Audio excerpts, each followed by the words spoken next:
ये राजतंत्र नहीं है, ये लोकतंत्र है। यह फैसला है, इसमें किसी को क्या इतराज हो सकता है? क्यों किसी को चाहता है कोई धरती पर कि ये नंगा घूमे? ये बच्चे जो सड़कों पर इतने छोटे छोटे बच्चे भीख मांगते हैं, सबको दिखता नहीं? यदि चाहते हो विश्व में सबसे ऊंचा स्थान पाना तो भारत की 130 से 140 करोड़ जनता जो कही जा रही है, सबको सशक्त बनाओ। नमस्कार, दर्श न्यूज में आप तमाम दर्शकों का स्वागत है। मैं आपके साथ चंद्रमोहन। जातीय जनगणना के मामले में बिहार सरकार की हुई शानदार जीत को लेकर राजद दफ्तर में मिठाइयां बांटी गई है। साथ ही साथ राजद के प्रदेश अध्यक्ष जगदानंद सिंह ने प्रेस कॉन्फ्रेंस करके न्यायालय के प्रति आभार व्यक्त किया है। जातीय गणना पर फैसला हुआ है, उसके बारे में हम लोग से आप चर्चा करना चाहते थे। फैसला आ गया 1 बजे के आसपास में, और फैसला आया जातियों में संख्या की पहचान के लिए जो बिहार की सरकार प्रयास कर रही है, जो शिक्षा के रूप में, समृद्धि के रूप में, जो सामाजिक रूप से पिछड़े हैं, सरकार उसकी पहचान करनी चाहती है। और यह एक ऐसा पवित्र काम है जिसको रोका नहीं जा सकता है। ठीक से ख्याल करिएगा, एक ऐसा पवित्र काम है जिसको रोका नहीं जा सकता है। और इसके पीछे उद्देश्य क्या है? विकास। जो विकास के अंतिम पायदान पर हैं, छूटे हुए हैं, उनको इस देश की, इस राज्य की मुख्य धारा में उनको कैसे लाया जाए, कैसे उनको शिक्षित किया जाए, कैसे उनके रहन सहन स्तर के लिए हम उनको ऊपर करके राष्ट्र के एक नागरिक के रूप में मजबूत नागरिक बना सकें, निरोग बना सकें, पैरों पर अपना खड़ा कर सकें। एक लंबी लड़ाई राजद लड़ता रहा है। जब पार्लियामेंट में हमारे राष्ट्रीय अध्यक्ष आदरणीय लालू प्रसाद जी ने, उनके केवल 4 ही साथी गए थे उनके साथ इस बिहार में, लेकिन लड़ाई लड़ी। ये किसी पार्टी के खिलाफ हम लोग का संघर्ष कभी नहीं था, बल्कि जो कमजोर वर्ग है, जो हैव नॉट है, जो निराश्रित है, कैसे उनके लिए एक भारत के भीतर, बिहार के भीतर उचित वातावरण बनाया जाए, उसकी लड़ाई थी। और लोगों ने क्या कहा? इससे जात पात पैदा होगा, जात पात मजबूत होगा। समाजवादियों ने बराबर लड़ाई लड़ी है कि हम जात पात पर विश्वास करने वाले नहीं हैं, हम चाहते हैं जात विहीन समाज हो। जातियों के नाम पर किसी को श्रेष्ठ बनाना और जातियों को नाम पर किसी को अछूत बना देना, ये भारत के लिए सबसे शर्मनाक चीज़ है। लड़ाई लड़ते लड़ते लड़ते भारत की सरकार से वो महसूस कराया गया और मंजूर कराया गया, जनगणना होगी, एक कॉलम बढ़ाया जाएगा, उसकी आर्थिक स्थिति लोगों की कैसी है, स्पेशली बैकवर्ड है, कौन कौन लोग, निराश्रित कौन लोग हैं, अनाथ कौन है, इसकी ये गणना करके इस देश में ऊपर उठाने का काम किया जाएगा। भारत की सरकार ने माना, हालांकि जनगणना की शुरुआत में इसको नहीं लोगों ने शुरू किया था, अनेकों तर्क दिए गए थे, बहुत लंबे समय से इसकी जनगणना नहीं हो रही है, इसलिए इस जनगणना से जातीय कटुता बढ़ेगी। लेकिन इस तरह की कहने वाले ना समझ लोगों की बात उस समय नहीं मानी गई। मनमोहन सिंह जी की सरकार थी और माना गया कि जनगणना होनी चाहिए, जनगणना होनी चाहिए। और जनगणना में एक कॉलम जोड़ करके उसकी आर्थिक स्थिति, सामाजिक स्थिति, पिछड़ापन और शैक्षणिक योग्यता के आधार पर ये कौन समूह है जो बिल्कुल समाज के लिए त्याज्य बना हुआ है, जिन्हें सदियों से अधिकार नहीं मिला, सदियों से उनको अनाथ बना के रखा गया। प्रकृति ने उनको अनाथ नहीं बनाया था, भारत की व्यवस्था ने सदियों से उनको अनाथ बना के रखा। कभी शूद्र कहा, कभी अछूत कहा। धीरे धीरे हमारे सामाजिक जो हमारे नेतृत्व करता थे उनमें चेतना भरी और उनके भीतर भी एहसास कराया गया कि नहीं, ये भी मनुष्य हैं और जब राष्ट्र के नागरिक हैं तो इनको अधिकार मिलना चाहिए।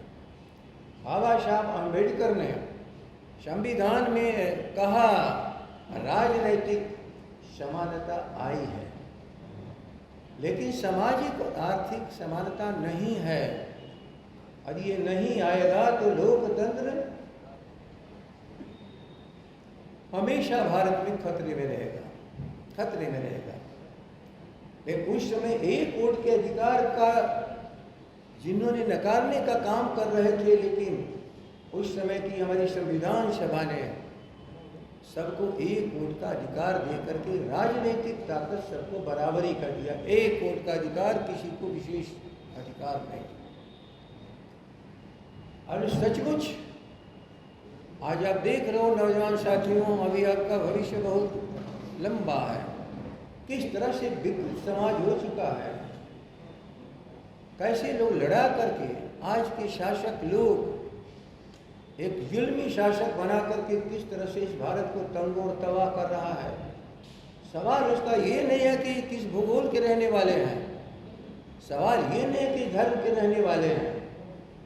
उन्हें कटुता फैलाने का काम कर करके उनको सताने का काम किया जा रहा है। समाजवादियों का शुरू से रहा है, जटका जी से, डॉक्टर राम मनोहर लोहिया से, फिर आचार्य नरेंद्र जी से, बाद के हमारे नेताओं ने, चाहे वो मधुले में हो, राजनारायण हो, कर्पूरी ठाकुर, लोग सभी लोग इसके लिए संघर्ष किया। आज उस संघर्ष पर मुहर लगी है। हम सब लोग माननीय उच्च न्यायालय को एक ही कहना चाहते हैं, आपने कमजोर वर्ग को न्याय दे करके इस संविधान और विधान के प्रति उन्हें जोड़ने का काम किया है, आशा उनके मन में बंधाने का काम किया है कि नहीं, आप नागरिक हो। और बिहार की सरकार बाद में 3 बार इसको विधानसभा में स्वीकृति दी। भारत की सरकार ने भी कहा कि कोई इसमें अवरोध हम नहीं है, हम नहीं कराएंगे, राज्य सरकारें चाहें तो करा लें। बिहार की राज्य सरकार ने इसको शुरू किया, लंबे संघर्ष के बाद जनवरी से शुरू किया। बीच में 1-2 स्टेज आने के बाद तीसरे स्टेज में आने तक उसको रोक दिया गया। ये जनगणना होती ही है भारत की योजना के लिए, लेकिन समग्र योजना में भी उनके लिए योजनाएं नहीं बन पा रही थी जो सचमुच बिल्कुल पिछले पायदान पर है, जिनका जीवन जीना भी दुभर हो चुका है। उनके बारे में भी तो चिंता करने वाले समाज के लोग हैं। और सारे समाजवादियों की विरासत को हमारे राष्ट्रीय अध्यक्ष लालू प्रसाद जी पार्लियामेंट से लेकर के समाज में ललकारते रहे, कटुता फैलाने के लिए नहीं, अधिकार दिलाने के लिए। धरती पर बताओ, जब सभी जीव समान है तो उन्हें अधिकार क्यों नहीं मिलेगा? कि हम लोग को समझ में नहीं आ रहा था कि ये नासमझी बातें क्यों कही जा रही हैं, क्यों कही जा रही हैं। विसंगतियों को दूर करना ही शासन का सबसे बड़ा पवित्र कर्तव्य, परम कर्तव्य होता है। इस विसंगतियों को दूर करने के लिए ये सारी बातें चल रही थी। आज 1 बजे परिणाम सामने आया है। अंतिम फैसले को मैं सुना रहा हूँ। इतने स्पष्ट शब्दों में लालू जी और उनके पुराने पुरखे समाजवादियों ने जो हमेशा कहा, किस तरह से आज माननीय उच्च न्यायालय ने सर्वोच्च न्यायालय के द्वारा रिमांड करने के बाद आज उनका डिसीजन आया है।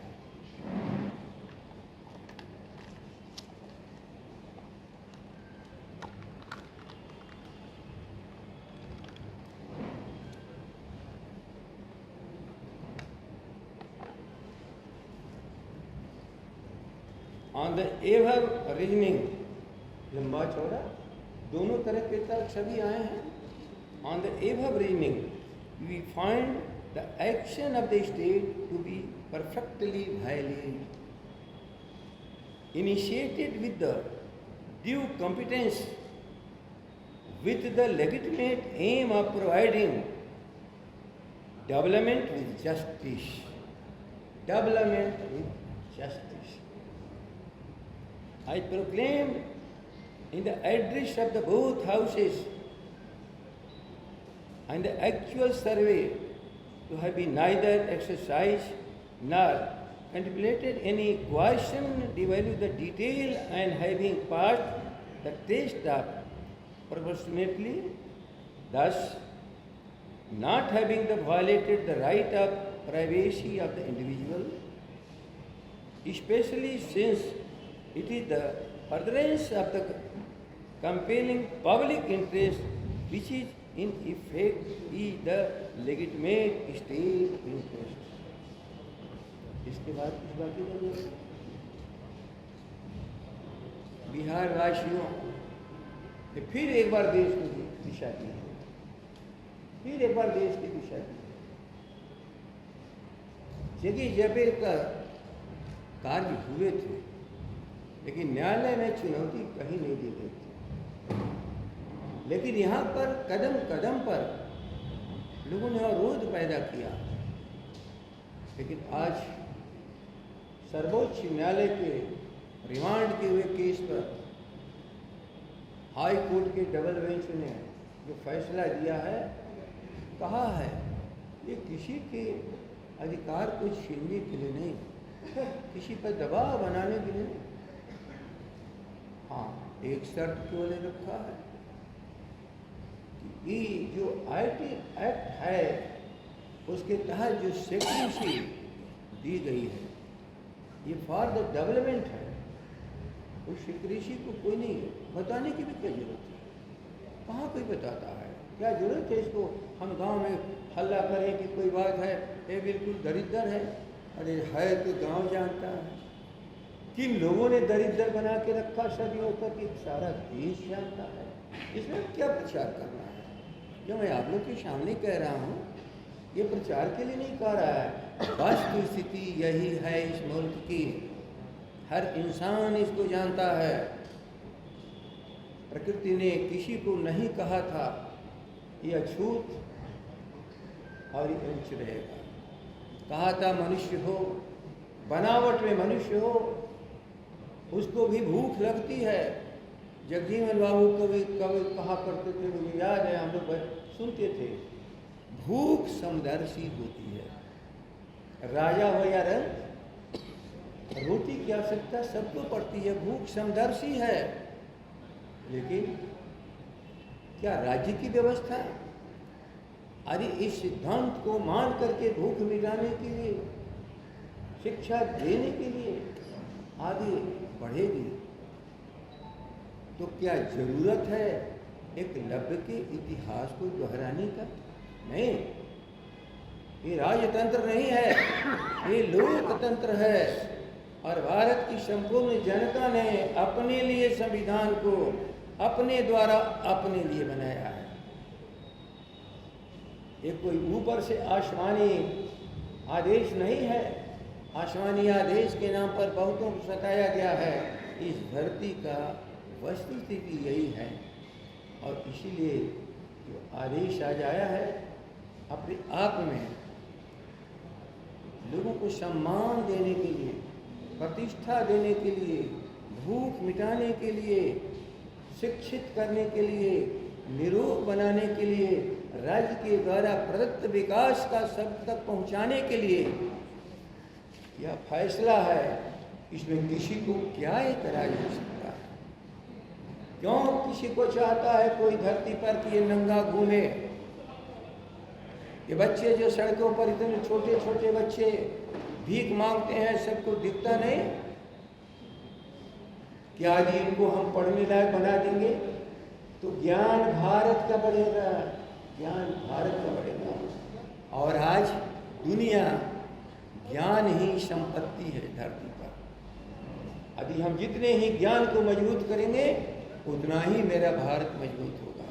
हम लोग भारत के लिए फिर एक बार बिहार ने दिशा दी है लोगों को कि कैसे कमजोर गरीबों को लड़ते लड़ते चाहे जितना भी समय हो जाए, अंतिम में उसके हक में फैसला बिहार के लोग करते ही कराते हैं, चाहे देश को दिशा भी देते हैं।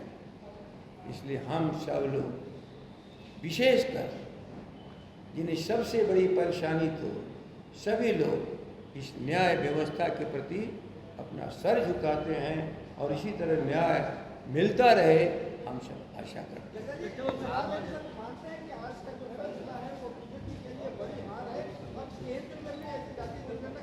जरा इधर आ जाइए ना, तो मेरी समझ दूर से नहीं है। केंद्र में होना चाहिए।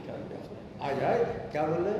राष्ट्रीय हाईकोर्ट का फैसला जो है ये मानते हैं कि बीजेपी की बड़ी हार है और नहीं हटाइए, नहीं, मैं किसी दल के हार को नहीं मानता हूँ, लेकिन जिनने अनर्थ तर्क दिया है उन्हें मैं समझा रहा हूँ। आधुनिक दुनिया में अनर्थकारी तर्कों को बंद करो। यदि चाहते हो विश्व में सबसे ऊंचा स्थान पाना, तो भारत की 130 से 140 करोड़ जनता जो कही जा रही है, सबको सशक्त बनाओ। अपंग रख करके एक बहुत बड़े शिक्षक को भारत कभी मजबूत नहीं हो सकता।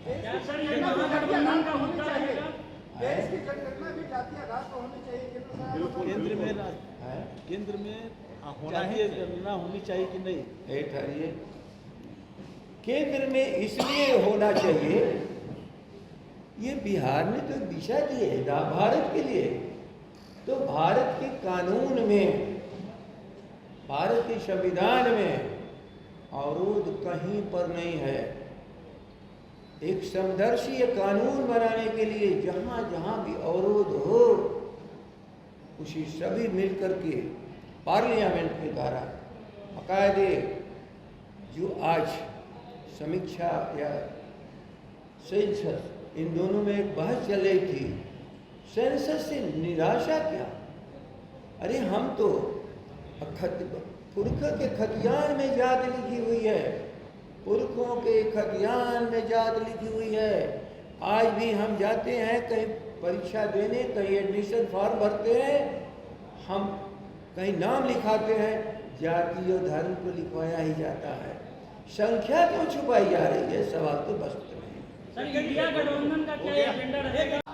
प्रदेश अध्यक्ष जगदानंद सिंह ने न्यायालय के प्रति आभार व्यक्त करते हुए पूरे देश में जातीय जनगणना कराने की मांग की है। अब देखना होगा कि आगे क्या कुछ निकलकर सामने आता है। बहरहाल जातीय जनगणना को लेकर राजनीति भी शुरू हो गई है। अभी तक आपने हमारे YouTube चैनल को सब्सक्राइब नहीं किया है तो सब्सक्राइब कर लें। अगर इस वीडियो को हमारे Facebook पेज पर देख रहे हैं तो हमारे पेज को लाइक और फॉलो करें। धन्यवाद।